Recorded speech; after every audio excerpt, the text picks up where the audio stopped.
बुधा education centre में आपका स्वागत है। आज हम लोग पाचन तंत्र के बारे में डिस्कशन करेंगे, ग्रुप डिस्कशन। कल हम लोग हड्डी के बारे में डिस्कशन कर चुके हैं और कल के लिए हम लोग विटामिन और पोषण के लिए डिस्कशन करेंगे। चलिए, पहला क्वेश्चन रितेश जी से पूछ रहे हैं कि पाचन तंत्र सबसे पहले कहाँ से शुरू होता है? पाचन तंत्र सबसे पहले मुख से होता है। पाचन तंत्र पहले मुख से शुरू होता है। चलिए, क्वेश्चन कर रहे हैं कुणाल जी से क्वेश्चन कर रहे हैं कि लार किसको पचाता है? लार ये स्टार्च को पचाता है, स्टार्च को ग्लूकोज में कन्वर्ट करता है। ये लार जो होते हैं मुंह से निकलती है, मुंह में एक ग्रंथि होती है, वहाँ से सैलिवरी ग्लैंड से निकलती है। अब गांधी जी ये बताइए कि छोटी आंत में कितने एंजाइम पाए जाते हैं? छोटी आंत में 3 एंजाइम पाए जाते हैं और पहला कोलोसिस्टोकाइनिन और दूसरा है सिक्रोटिन और तीसरा है इरेप्सिन। चलिए, अब कुणाल जी क्वेश्चन करेंगे, कुणाल जी से सुनिए। हाँ, तो मेरा पहला क्वेश्चन है राज्य से। चलिए बताइए, छोटी आंत को छोटी आंत क्यों कहते हैं और बड़ी आंत को बड़ी आंत क्यों कहते हैं? छोटी आंत को क्षेत्रफल की दृष्टि से वो छोटा होता है, इसलिए छोटी आंत कहते हैं, और बड़ी आंत क्षेत्रफल की दृष्टि से बड़ा होता है, इसलिए उसे बड़ी आंत कहते हैं। लेकिन अगर लंबाई में देखा जाए तो छोटी आंत लंबाई में ज़्यादा लंबी होती है और बड़ी आंत लंबाई में छोटी होती है। हाँ, तो जैसे नाम से कंफ्यूज नहीं होना है। छोटी आंत होती है जो लंबी ज़्यादा होती है, सबसे लंबी वही होती है, लेकिन उसका जो डायमीटर होता है वो थोड़ा कम होता है, इसीलिए उसको छोटी आंत नाम दिया गया है। बड़ी आंत जो होती है लंबाई में कम होती है, लेकिन उसका डायमीटर ज़्यादा होता है, इसलिए। अगला क्वेश्चन गांधी जी से है। गांधी जी, चलिए बताइए, छोटी आंत को जैसे 3 पार्ट में बांटा गया है, तीनों पार्ट का नाम बता दीजिए। छोटी आंत को 3 पार्ट में बांटा गया है, जिसमें पहला है डुडेनम, दूसरा है जुजेनम और तीसरा है इलियम। हाँ, ठीक है। चलिए, अब अगला क्वेश्चन अब गांधी जी पूछेंगे। तो बताइए कि किससे पूछना है? से यूरिया का निर्माण कहाँ होता है? हाँ, यूरिया का निर्माण लीवर में होता है, वहीं पे वो अमोनिया शायद होता है, अमोनिया से शायद यूरिया बनाया जाता है।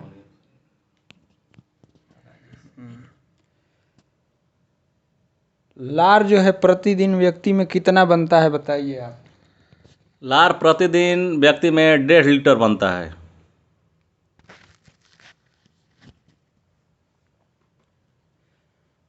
टाइलिन नामक एंजाइम कहाँ से निकलता है?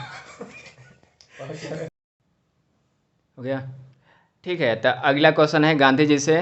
चलिए गांधी जी बताइए, जैसे छोटी आंत में पाया जाता है भीली होता है, जो फिंगर टाइप का वो स्ट्रक्चर होता है, वो क्या करता है कि न्यूट्रिशन को जो ना ऑब्जर्व करके ब्लड में भेजाता है। तो छोटी आंत में कौन कौन सेक्शन में पाया जाता है?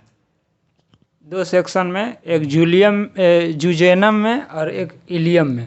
हाँ, गुड। चलिए, अगला क्वेश्चन है ये राज्य से। चलिए बताइए, ये मल का पहुँच कर रहे हैं। तो अगला क्वेश्चन राज्य से है, ये बताएंगे कि जो हमारे शरीर में मल होता है उसका कलर पीला क्यों होता है? मल का पीला होने के कारण उसमें 2 एंजाइम होते हैं, एक होता है बिलिवर्डिन और एक होता है बिलिरुबिन। ठीक है, अगला क्वेश्चन है रितेश जी से। चलिए बताइए, हमारे जो लार में एक एंजाइम पाया जाता है वो कौन सा होता है? आगे एमाइलेज पाया जाता है। हाँ, ठीक है, लार में एमाइलस पाया जाता है। चलिए, अगला क्वेश्चन है गांधी जी से। गांधी जी, चलिए बताइए, लार का पीएच मान कितना होता है? 6.8 और खाने के बाद लार का पीएच मान बढ़ जाता है, 7.2 हो जाता है।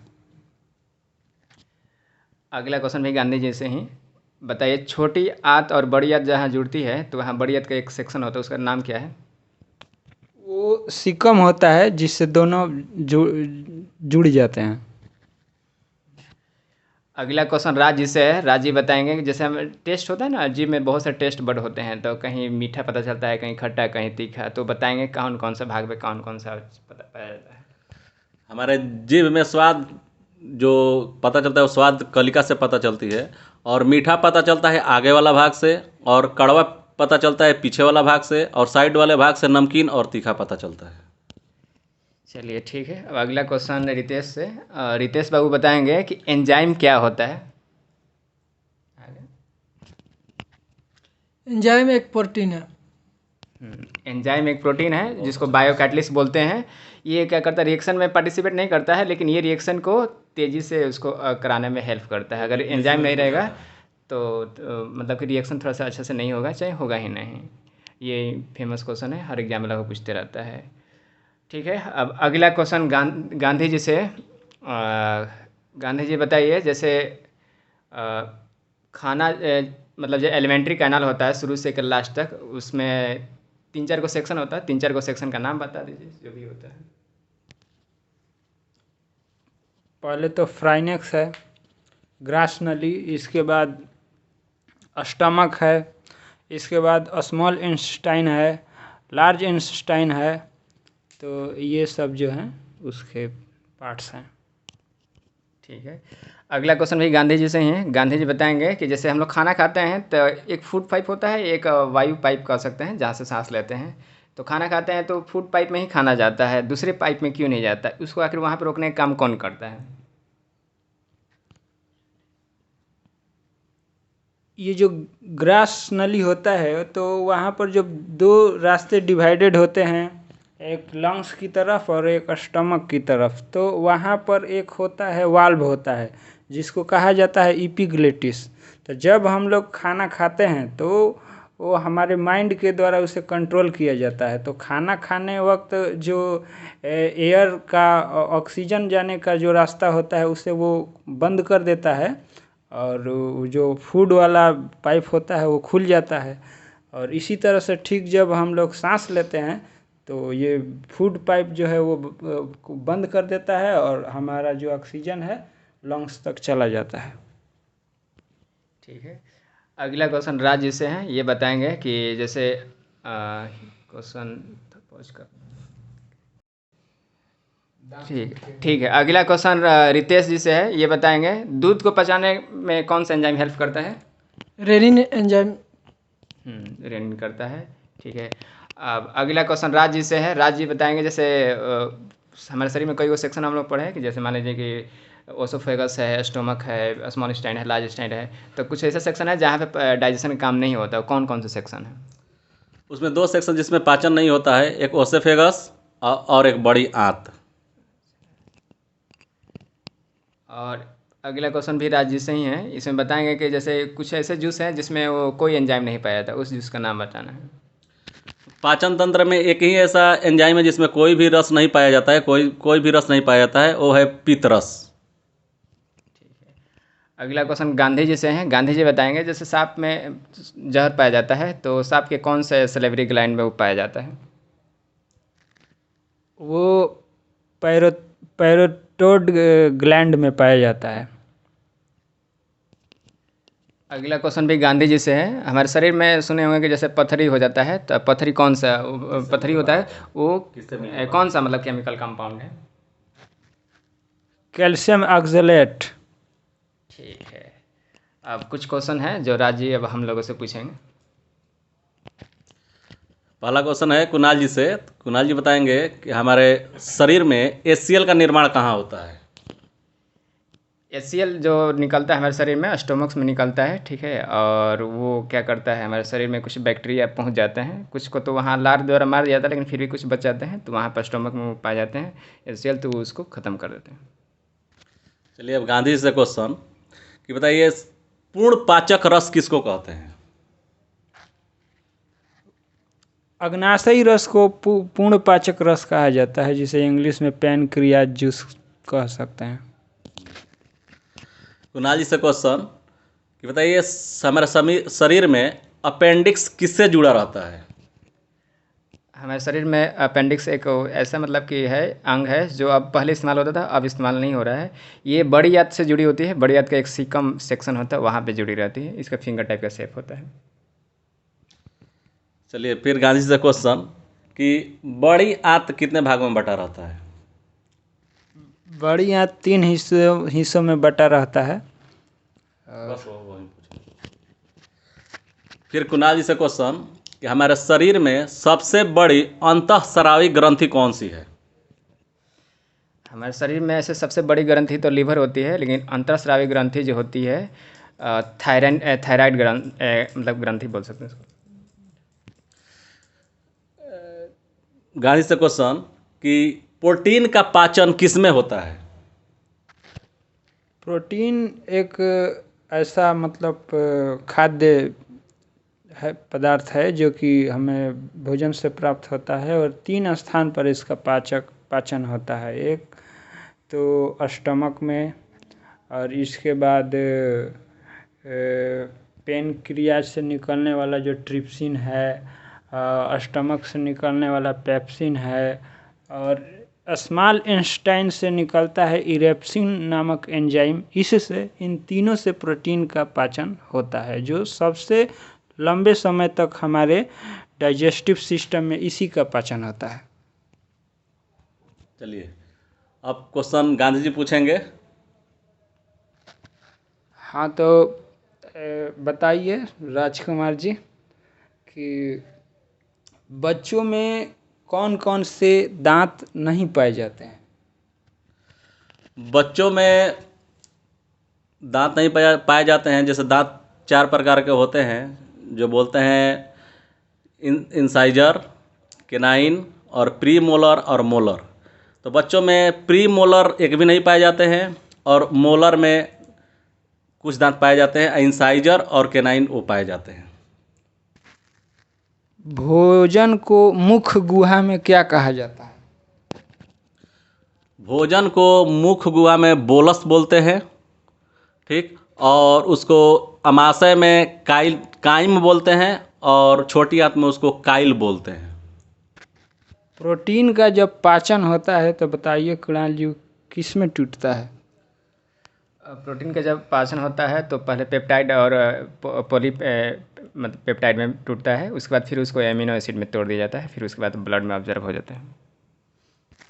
बताइए राजकुमार जी की जो मंड है उसका पाचन कहाँ से स्टार्ट होता है? स्टार्च या मंड ये मुख से ही शुरू होता है। कार्बोहाइड्रेट का जो पाचन होता है वो मुख से ही शुरू होता है, और प्रोटीन का पाचन आमाशय से शुरू होता है, और छोटी आंत में पाचन, सभी का पाचन छोटी आंत में होता है, कार्बोहाइड्रेट हो या फैट हो या प्रोटीन हो, तीनों का। चलिए अब बताइए कुणाल जी आप कि बच्चों में जो दांत होते हैं, मिल्क टीथ, वो कितने होते हैं? अच्छा, बच्चों में होते हैं 20 होते हैं। ये एक बार जमते हैं, फिर उसके बाद टूटते हैं, फिर उसके बाद दोबारा आते हैं, इसीलिए इसको मिल्क टीथ बोला जाता है। बताइए कि जो मांसाहारी जानवर हैं उनमें कौन से तीथ जो हैं बड़े आकार के होते हैं? मांसाहारी जीव में जिसको बोलते हैं हम लोग रदनक, जिसको केनाइन बोलते हैं, वो होते हैं, उसी से चीड़ फाड़ किया जाता है। कार्बोहाइड्रेट का जो जब पाचन होता है तो वो किस चीज़ में टूटता है? कार्बोहाइड्रेट ग्लूकोज में टूटता है, और मोनोसाइक्राइड भी इसको बोलते हैं शायद। आहार नाल की लंबाई कितनी होती है? पूरे टोटल पाचन तंत्र में आहार नाल की लंबाई 9 मीटर के आसपास होती है, जिसमें सबसे ज़्यादा छोटी आंत की लंबाई होती है 6.5 मीटर के आसपास, और उसके बाद 1.5 मीटर के आसपास बड़ी आंत की लंबाई होती है। ये जो अपेंडिक्स है, अपेंडिक्स जो कि बड़ी आंत का हिस्सा है, जिसे अवशोषी अंग भी कहा जाता है, तो ये हम मनुष्यों में तो अब इसका कोई काम नहीं रहा। पहले था जब हमारे पूर्वज थे बहुत पहले, लेकिन अभी भी शाकाहारी जानवरों में इसका उपयोग है। तो वो किस संदर्भ में उपयोग है बताइए। शाकाहारी जो जानवर होते हैं वो घास फूस खाते हैं, और घास फूस में सेल्यूलोज पाया जाता है, क्योंकि प्लांट सेल होते हैं, उनका सेल वाल सेल्यूलोज से मिलकर बना होता है, तो सेल्यूलोज को डाइजेस्ट करना थोड़ा मुश्किल होता है। तो इसीलिए वो जो शाकाहारी जानवर होते हैं उसमें अपेंडिक्स पाया जाता है, और अच्छा से विकसित होता है, और सेल्यूलोज को पचाने में सक्षम होते हैं। बताइए बाइल जूस जो है वो कहाँ जमा होता है? बाइल जूस जो जामा होता है वो पित्ताशय में जामा होता है, और निर्माण इसका होता है लीवर में। अब आप पूछिए। मेरा क्वेश्चन राजू से है। बताइए, जो हमारे शरीर में मान लीजिए जहरीला पदार्थ आ गया है तो उसको डिटॉक्सिफाई कहाँ करेंगे? जहरीले पदार्थ को डिटॉक्सिफाई हम लोग लीवर में करते हैं। अगला क्वेश्चन भी राजू से। अब बताइए कि लार में कौन कौन से एंजाइम पाए जाते हैं? लार में एंजाइम मुख्यतः दो पाए जाते हैं। एक तो होते हैं टाइलिन या उसी को एमाइलेज बोलते हैं, जो कार्बोहाइड्रेट का पाचन कराते हैं, और दूसरा लाइसोजाइम पाए जाते हैं जो सूक्ष्म जीवों का नष्ट करते हैं। जैसे हम लोग से पसीना आता है, आँख से आंसू होता है, तो उससे कुछ जीवाणु होते हैं जो नष्ट हो जाते हैं, तो लाइसोजाइम के कारण ही नष्ट हो जाते हैं। अगला क्वेश्चन भी फिर इन्हीं से। और बताइए कि ये खाना जो हम खाते हैं वो सबसे ज़्यादा कौन से सेक्शन में पाया जाता है, मतलब कौन सेक्शन सबसे ज़्यादा तक लंबे समय तक रहता है? जो भोजन है वो सबसे ज़्यादा छोटी आंत में रहता है, ऐसे 5 से 6 घंटा तक रहता है उसमें। अगला क्वेश्चन गांधी जी से है।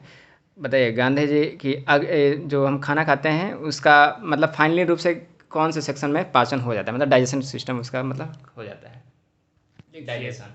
फाइनली रूप से जो डाइजेशन है वो स्मॉल इंटेस्टाइन में हो जाता है, और ऐसे दो ही जगहों पर इसका पाचन होता है, एक तो स्टमक में और एक छोटी आंत स्मॉल इंटेस्टाइन में। तो इन्हीं में होता है, लास्ट वहीं होता है स्मॉल इंटेस्टाइन। ऐसे थोड़ी सी पाचन मुंह से भी शुरू होती है, वहाँ पे लार होता है, वो भी थोड़ा सा पचाने का काम करता है। ठीक है, अगला क्वेश्चन भी गांधी जी से, और ये बताएंगे कि एमिलेस हो जो लार से निकलता है, इसका एक और भी नाम है, वो कौन सा है? अच्छा, टाइलिन है, टाइलिन है। एमाइलेज का और दूसरा नाम टाइलिन, ठीक। और ये ठीक है, अब कुछ क्वेश्चन राज जी पूछेंगे। ऐसे तो बहुत सारे क्वेश्चन हो गए हैं, फिर भी कुछ जो कुछ बचे होंगे एक दो, वो राज जी पूछेंगे हम लोगों से। कुणाल जी बताएंगे। तो चलिए अगला क्वेश्चन कुणाल जी से कि बताइए जाइमेज किसको किस में बदलता है? जाइमेस जो होता है ये ग्लूकोज को इथेनॉल और कार्बन डाइऑक्साइड में बदलता है। ये नेचुरली रूप से ईस्ट में पाया जाता है। चलिए अगला क्वेश्चन गांधी जी से। गांधी जी बताएंगे कि फैट को किस में चेंज किया जाता है? फैट टूट करके फैटी एसिड में बदल जाता है। आप क्वेश्चन रितेश जी से कि बताइए भोजन जो करते हैं हम लोग, तो भोजन को किस में मापते हैं? भोजन को कैलोरी में मापा जाता है। चलिए अगला क्वेश्चन कुणाल जी से कि बताइए छोटी, अच्छा ये छोड़िए, अगला क्वेश्चन कि बताइए जो जाइमेज है ये किसको किस में पूछ दिए हैं। अच्छा दूसरा म्यूकस का कार्य क्या है?